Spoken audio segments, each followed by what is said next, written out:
Já se passou quase um mês desde a posse e Lula ainda não nomeou o novo diretor-geral de Itaipu. De olho nisso, a atual gestão, ligada ao ex-presidente Bolsonaro, tenta manter a influência sobre a hidrelétrica. Uma apuração de Caio Junqueira, que está aqui no nosso estúdio agora, para detalhar essa história. Caio. Bom, vamos lá. O que acontece? Como você disse aí, quase um mês depois da posse do presidente eleito Luiz Inácio Lula da Silva, tem quase que um cluster ali em Itaipu.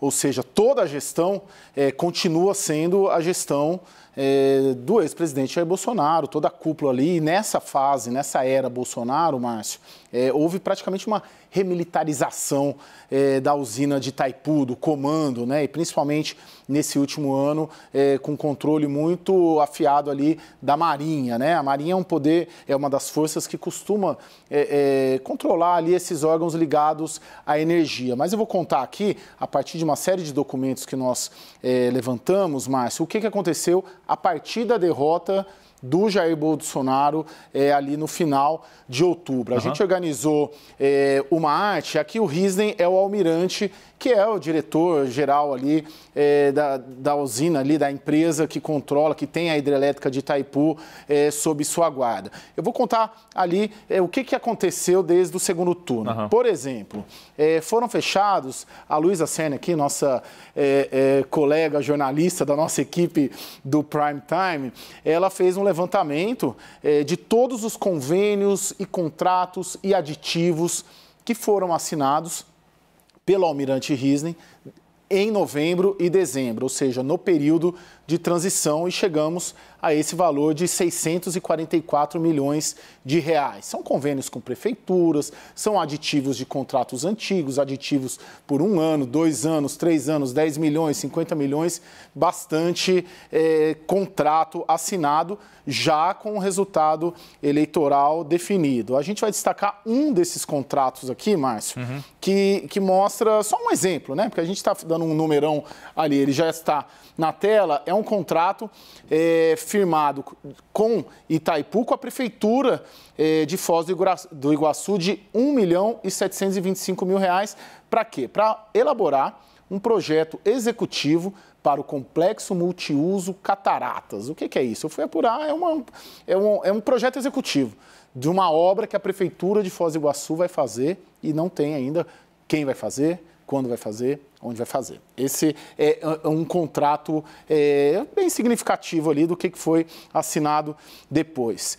Na sequência, Márcio, a gente levantou alguns documentos também, houve umas mudanças nas regras internas, que eu vou destacar duas. Uma ocorreu uma semana depois da eleição, que é uma regra de recursos humanos que, segundo o almirante Risden, impõe uma meritocracia ali, mas para o governo de transição, para o governo eleito, é uma forma de manter, de dificultar futuras promoções dentro da empresa. A gente sabe que tem um governo eleito que certamente vai mudar. Tá aí, esse é um outro documento também, que a gente destaca, que aconteceu no dia 19 de dezembro, que foi a aprovação de uma norma de gestão do contencioso e da cobrança judicial de créditos da Itaipu, margem esquerda, que é a margem brasileira. O que é isso aí?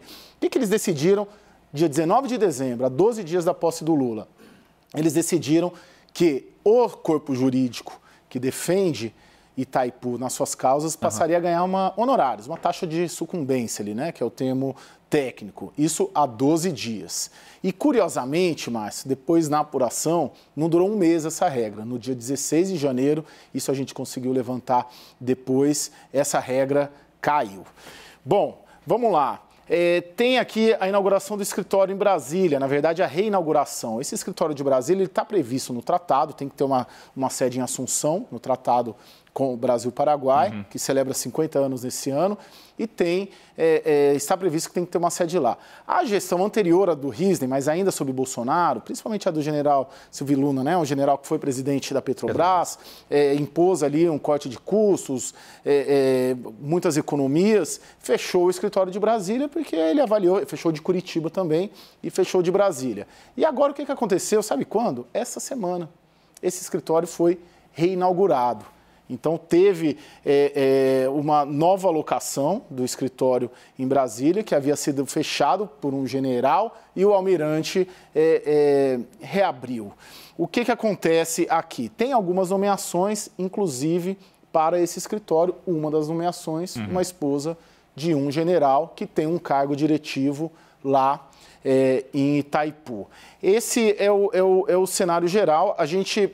Ou seja, não tem nenhum ponto na lei atualmente que proíba ou impeça qualquer uma dessas medidas. Mas o estranhamento vem que tudo isso, e ainda mais valores como esse aqui, 644 milhões em contratos, dessas decisões serem tomadas há poucos meses da posse de um novo governo, um novo presidente, que vai receber, claro, a responsabilidade de administrar Itaipu. Isso. Quando o antigo responsável pela usina toma tantas decisões assim, você está trazendo a informação de que significaria, por exemplo, se manter no poder. Isso. Tem uma leitura política geral de fontes de Itaipu, fontes do novo governo, fontes do Ministério de Minas e Energia, que aqui tem uma tentativa, como é uma área estratégica, a usina foi construída no regime militar, então tem e houve uma remilitarização na gestão Bolsonaro,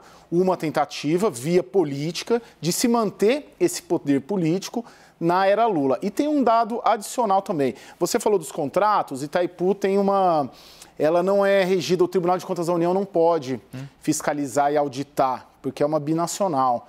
Então, ela não se submete, isso é uma polêmica grande, tem um debate grande no campo jurídico sobre isso, mas o TCU não entra ali, tampouco a CGU.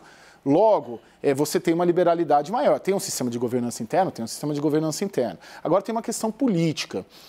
O que aconteceu no Ministério de Minas e Energia? O ministro Alexandre Silveira... ministro. O atual ministro. Ele é do PSD, partido cujo presidente é o Gilberto Kassab. Ele está tendo uma dificuldade de fazer as nomeações em geral. Até hoje, o Ministério não tem um secretário executivo, não tem o número 2. Isso é atribuído a um jogo de interesses muito grandes. E aqui a gente pode entender esses contratos e essas obras e esses convênios, porque o governador do Paraná, Ratinho Júnior, é do PSD, que é o mesmo partido do ministro. E o partido tem interesse ali em obras regionais, enfim, tem sempre uma ligação muito forte de Itaipu com o governo do Paraná também, que ajuda a gente a entender isso aqui tudo. Você conversou com o representante de Itaipu? Isso, conversei com o próprio almirante Risden, que ele explicou ponto a ponto, a gente tem a informação mais detalhada, aliás, toda essa reportagem, ela está no site já da CNN, com os contratos, né, que nós colocamos lá, com todos os documentos possíveis, inclusive o retorno, mas a gente pode olhar parte ali das explicações que o almirante Risden nos deu. De julho a outubro, nós tínhamos o defeso eleitoral. Dentro da legislação eleitoral, eu não podia assinar convênios, eu não podia repassar recursos, eu não podia utilizar nada disso. A partir de 30 de outubro, que acabou, tudo que estava represado na empresa seguiu o planejamento estratégico. A empresa tem um planejamento estratégico. Então, tudo que aconteceu em novembro e dezembro era represado nesse período e convênios ou contratos nós levamos de 6 a 8 meses. Quer dizer, não é algo que surgiu depois do dia 30. Era algo que já estava no planejamento estratégico da empresa desde o início do ano, só que o defeso não nos permitiu seguir o processo normal. Bom, tem uma explicação de que a legislação eleitoral, de fato, ela impede ali que sejam firmados contratos e convênios, isso Brasil afora. Mas eu perguntei para ele, falei, poxa, tem um novo governo chegando. Assumir tantos compromissos num período de transição, não daria para esperar janeiro ou ter um diálogo com a equipe de transição da área de energia? O que ele me respondeu, a gente não podia parar a empresa em razão do governo de transição. Tem uma outra fala interessante ali do almirante também, Márcio, vamos ver. Novo ministro, eu conversei com ele e a orientação que eu recebi é toque o dia a dia da empresa. E é isso que está ocorrendo, eu estou tocando exclusivamente o dia a dia da empresa. Então, tudo que foi feito em 22 não era a partir de 30 de outubro, era algo bem anterior a isso tudo e está tudo registrado no nosso portal da transparência. Procurado pela CNN, o ministro Alexandre Silveira não se manifestou. No site da CNN Brasil você encontra a reportagem completa do Caio Junqueira com todos os detalhes dessa influência que nós vemos hoje dos militares na usina hidrelétrica de Itaipu. Muito obrigado, Caio. Obrigado, Márcio.